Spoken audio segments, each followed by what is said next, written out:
Di kerjaan selalu ada aja tantangan, kerjaan yang susah, target gak kebayang gimana delivernya, orang-orang sulit diajak kerjasama, dan macam-macam. Situasinya selalu serba salah, karena kalau kita nggak nunjukin antusiasme, salah juga. Dibilang, aduh lo kok toksik, lo bawa dampak buruk, bikin mood buruk, nggak kondusif, makin gloomy, suram. Begitu kita nunjukin antusiasme, memang benar bisa ngerubah mood kerja, yang tadinya gloomy jadi kelihatan ada hope, walaupun belum tentu juga ketemu jalan keluarnya gitu. Jadi kita kayak orang gila, kita positif, tapi terus habis itu, lo kenapa positif sih, ini kan susah banget. Nah menariknya bahkan jadi positif ternyata juga nggak selalu positif efeknya. Pasti pernah ngalamin situasi ketemu orang yang selalu positif. Gimana pun tantangannya, target tinggi, budget rendah, waktu pendek yang harus deliver banyak, kita ngelawan pesaing raksasa, sementara kita modal dengkul doang, tapi selalu positif. Selalu bilang, bisa lah dengan ekspresi yang benar-benar antusias, kayak nggak takut siapapun dan kondisi apapun. Dikasih apapun ekspresinya sama, positif, optimis, tanpa ada keraguan sedikit pun. Gimana sih sebenarnya impactnya buat orang sekitar dan harusnya kita gimana? Pertama adalah kita harus ngerti, ketika kita positif pada awalnya, hasilnya bisa positif. Yang tadinya khawatir dan nggak pede mulai berubah. Orang mikir positif kan, kalau leadernya positif, bawahnya juga ikut ke bawah positif. Wah kok dia pede banget ya, bos gue kok pede ya, padahal susah nih. Jangan-jangan ada yang gue nggak tahu. Harusnya dia lebih tahu dari gue nih. Kalau dianya bisa positif, bahkan walaupun gue negatif, kayaknya ada sesuatu yang gue nggak tahu dan bagus nih, gue jadi bisa belajar gitu. Jadi akhirnya orang jadi excited. Begitu abis itu mulai dijalanin, ada dua skenario. Ada yang beneran jalan sesuai dengan bayangan awal, tapi bukan ini yang mau kita bahas karena itu oke, good ya. Yang kedua adalah nggak berhasil. Target tinggi tetap nggak kecapai, ambisi besar nggak kecapai, ngalahin pesaing kuat juga enggak gitu ya, apalagi mencapai target rekor,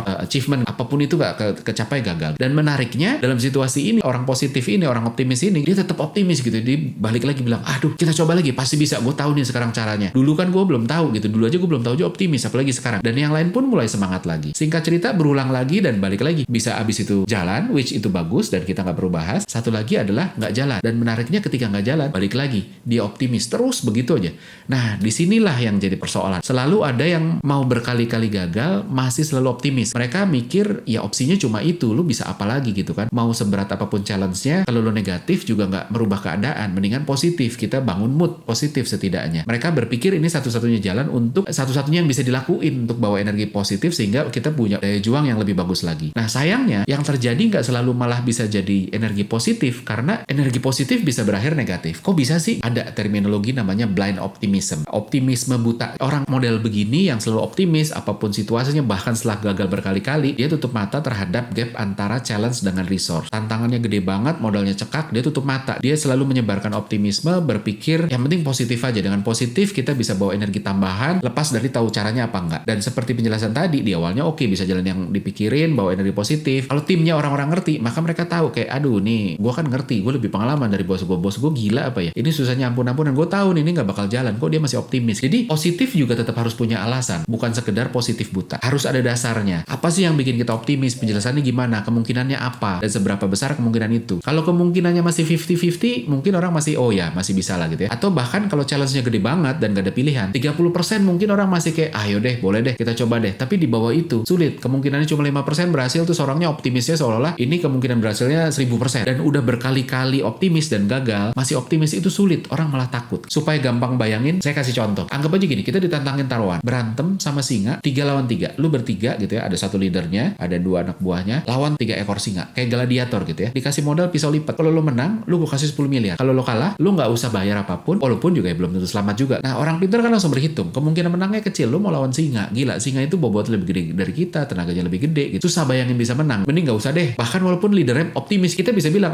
lo aja, lo optimis, sana deh, lo aja yang lawan singa. Gue mah ogah. Tapi orang yang nggak pintar, awalnya takut dan ogah, begitu leadernya optimis, dia bisa berubah. Kok bos gue kok tenang-tenang aja, kok optimis aja. Jangan-jangan dia punya triknya nih untuk ngalahin singa. Ayo deh kita coba deh. Terus dibagi dalam beberapa babakan. Babak pertama boro-boro menang. Pisaunya kelempar waktu lagi gelut lawan singa. Terus sudah mulai berdarah-darah gitu ya, walaupun belum terlalu parah. Terus leadernya masih bilang, ayo optimis. Di break babak pertama ke kedua. Ayo kita masih bisa. Yuk. Ini mah gampang nih kayak gini ya. Kita kan mulai, tunggu dulu. Tadi di awal lo bilang gampang. Sekarang pisau kita hilang, kita mulai berdarah-darah, lo bilang gampang lagi. Ayo lanjutin. Babak kedua begitu lagi. Masih makin parah. Darah-darahnya makin banyak dan kita mulai kehabisan tenaga. Terus bos kita dengan masih ngap gitu ya. Terus masih bilang, wah gue bisa nih, gue optimis nih, yuk kita bisa. Kita mulai berpikir, ini leader gue yang bego atau gila atau kombinasi keduanya, kan begitu ya. Dari awal optimis terus tapi selalu kalah dan masih optimis, kok jadi ngeri ya. Bisa keluar nggak kita hidup-hidup dari sini? Kalau kita bisa bersekongkol sama singa, mungkin yuk deh singa, yuk kita lawan dia aja deh, kita bunuh dia aja deh. Kita mungkin lebih memilih gitu ya. Nah tapi itulah blind optimism. Pokoknya positif aja, mau babak belur kayak apa, selalu positif logikanya daripada negatif, gak ada gunanya. Mending bawa sesuatu yang positif. Tapi ya ternyata sampai di satu satu titik justru malah backfire. Karena orang tidak melihat sosok leader seperti ini, sosok yang kita bisa look up to. Kita bisa lihat, kita ngerasa aman di sana. Karena kita tidak melihat, dia tidak bisa melihat realita. Jadi kita nggak ngerasa aman di bawahnya dia. Baiknya gimana dan kenapa? Bukan jadi blind optimism, bukan jadi optimisme buta, tapi jadi positif. Positif itu masih pakai logika. Ketika dia ngebawa antusiasme, dia tetap tidak menutupi kesulitannya. Dia tetap mengakuin, ini susah nih sebenarnya. Ini gue kasih tahu ya, ini susah banget nih challenge-nya. Tapi dia selalu ngebawa, oke, tapi kita coba yuk. Ini ada beberapa peluang di sini-sini nih. Di awal orang-orang blind optimism ini,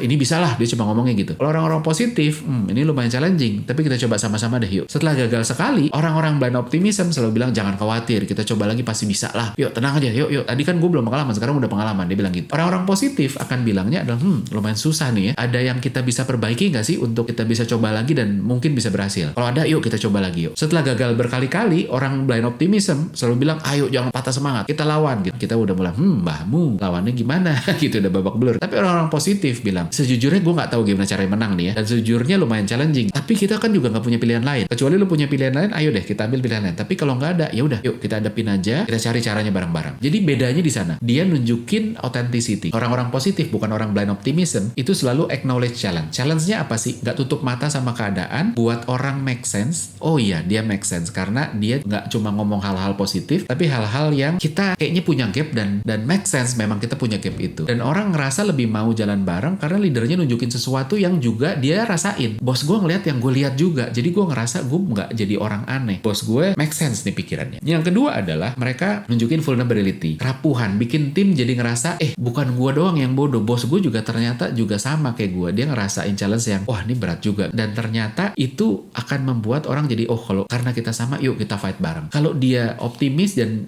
kitanya enggak, kan seolah-olah jadi ada gap dan akhirnya kita juga jadi malah nggak berani. Ketiga, tapi tetap dua-duanya tetap positif sehingga tetap bawa mood baik, terutama ketika nggak ada pilihan. Kesimpulan adalah leader maupun timnya harus bisa bedain. Ini bos gue ini optimisme yang buta, blind optimism, atau positive realist sih. Lawannya kan itu positive realist. Hasilnya beda. Blind optimism itu walaupun kelihatannya encouraging, wah dia kok positif terus ya, ngelawan apa juga, ayo deh. Kenyataannya terlalu banyak resikonya. Nggak bangun kebersamaan, nggak ngerasa otentik, dan otentik ini penting. Kalau leader udah mulai nggak otentik, maka tim di bawahnya mulai ngerasa khawatir. Aduh, dia aja nggak otentik. Terus habis itu gimana ya? Gue bisa maju apa nggak dan sebagainya. Nggak make sense, nggak kasih kesan. Aduh, bos gue kok nggak capable ya. Nah, itu tadi gitu. Jadi blind optimism itu berbahayanya di situ. Ketika dia nggak make sense, dia nggak otentik, kita sulit untuk percaya. Jadi otentik dan make sense itu dasarnya untuk kita bangun trust, dan ketika kita trust sama mereka, kita mau jalan bareng dia, yuk fight bareng-bareng. Kalau orang-orang positif realistis, opsinya lebih baik. Tetap bawa mood positif, tetap otentik, make sense juga, dan nunjukin capability. Dia tahu apa yang mungkin, apa yang enggak, sehingga dia nunjukin bahwa gue tuh punya capability, termasuk untuk nge-assess mana yang mungkin, mana yang enggak. Walaupun komunikasinya tetap harus bagus, kalau enggak ini malah jadi discouraging, malah kok bos gue kok negatif ya, kok malah toxic ya, padahal ini kan kita harus deliver ya. Tapi harus hati-hati. Jadi agak berbeda antara orang toxic dengan orang positif realistis. Orang toxic itu dia ngomongin semua gapnya, ngomongin sesuatu yang discouraging, dan selalu ditutup dengan, wah ini nggak mungkin, udahlah, itu toxic. Kalau orang positif realis, dia ngomongin bahwa kita punya gap, challenge-nya gede nih, dan kita butuh solusi yang luar biasa, kita butuh semangat yang luar biasa. Tapi selalu diakhiri dengan, yuk kita jalanin, yuk fokus aja dulu. Bahkan ketika kita nggak tahu, kita nggak punya jawaban, tetap yuk kita jalan. Jadi yang membedakan adalah di ujungnya. Yang satu itu ekstrim, semuanya positif, tanpa authenticity, tanpa make sense. Yang kedua make sense, kedengarannya ada sedikit negatifnya, tapi selalu diakhirin positif. Yang terakhir itu semua negatif. Mau make sense mau enggak, semuanya negatif dan diakhiri dengan negatif.